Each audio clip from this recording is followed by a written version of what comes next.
right, thank you so much, Inez. Now we're talking about that helicopter company involved in that deadly Hudson River helicopter crash on Thursday.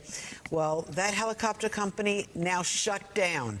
This, as investigators are still looking for key parts of the helicopter to figure out what went wrong. This morning renewed safety concerns over tourist helicopters, period, as lawmakers are calling for higher safety standards for sightseeing choppers. The deadly crash happened on the Jersey side of the river, where Mayor Fulop says the city of Jersey City has had concerns about the air traffic over the Hudson for years. He joins us this morning to talk about this sad tragedy. And let me start with you. First of all, thank you for joining us, Mayor. Thanks for having me. You've been dealing with the family of the deceased over from Spain. One, what can you tell us about how they've handled it? Well, look, it's obviously very traumatic. He came over the next day. The first day, Siemens executive came over, then he came over the subsequent day. It's the brother of the mom or the wife, and, you know, it's hard to describe. I guess traumatic is the best way to describe it and saying the right things, but it's probably going to take some time before the reality kind of sets in that the whole family's gone. Everybody's still investigating, and as we said, this happened on the Jersey side. What can you share with us that you know about it so far? Well, I think a lot of it's been out there. We're going to continue to push for these things to be gone entirely. I know there's a little bit of a disagreement between the mayor of New York and kind of my perspective on it, but I think any reasonable person would say that these things should end. And it would probably be safer for everybody in both sides of the river.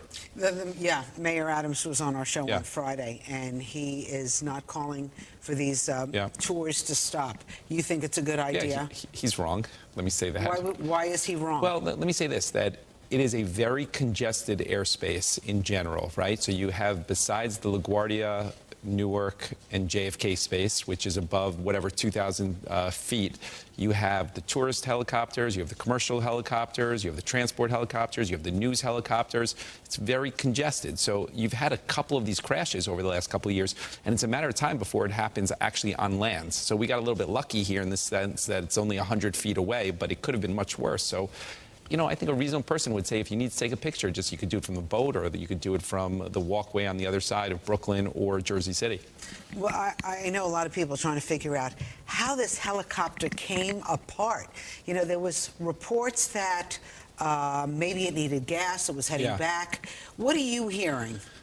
Look, I mean, there's a lot of kind of rumors out there. The owner tried to push it to drones and then birds and gas. You know, if I was betting, it's going to end up being a mechanical issue. It's going to take some months for that, but I bet you it's going to come back to maintenance and mechanical. And you're saying that because of the condition of the bodies that were found? Yeah, the conditions of the bodies were very, very bad. They didn't make the brother-in-law ID the bodies because the condition was very, very bad, implying that, you know, that death probably happened pretty quick.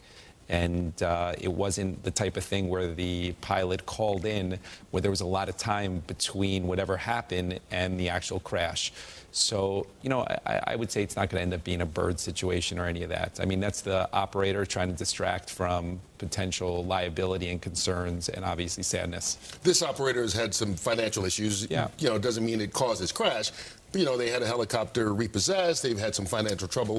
But do you think this is not just isolated to this company, that this was kind of inevitable? Because you've been arguing that there shouldn't be that much traffic there. But besides the quality of life issue that anybody in New York and New Jersey experiences in regards to the noise and the impact of these around, there is a safety issue. But when you have financial issues, it obviously leads to kind of maintenance concerns. People cut corners. They shouldn't do it, but that's what people do. And I would bet you that at the end of the day, that's probably where this thing's going to land. So how do you control this? Because that airspace is controlled by the FAA, not New Jersey, not New York. Well, we probably need a unified voice. We probably need to get the mayor of New York City on board with that. I would say that's an important part of it because he's a loud part of this. And your federal representatives. I mean, we've been at this for 10+ years saying that this is a problem. And it's going to happen again. It's going to happen again if you continue on this path. I think there's been 4 or 5 crashes in the last 2 decades. 20 people died. Some people say that's not a lot. I mean, obviously one is more than enough. But when you're thinking about other modes of transportation, Well, I would say in a tight area, a crash happening once every 4 years, to me, seems like a lot. I don't know anywhere else in the country where you'd say every 4 years there is a helicopter crash. To me, that sounds like a lot.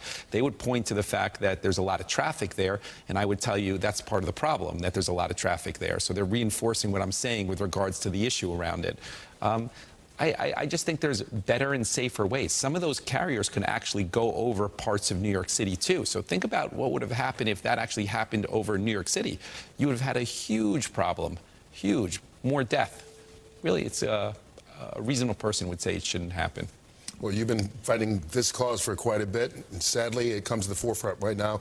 We appreciate you joining us. We should mention you're also running for governor of the state of New Jersey right now, and all the petitions have to go in for the June primary, or already have. Correct. There are 11 candidates running for governor of New Jersey right now. You know, how do you feel about where you are? Because you look from a fundraising standpoint, I think you were 4th out of the 6 Democrats? No, we're all done with kind of our matching funds, all of us. So I think I'm going to win. I feel pretty good about where we're situated, and we got a good infrastructure, and I think we're in the right place, and we got 2 months to go. all right, Stephen Fulop, Mayor. Thank you. Jersey City, appreciate you being here. Thank you very much.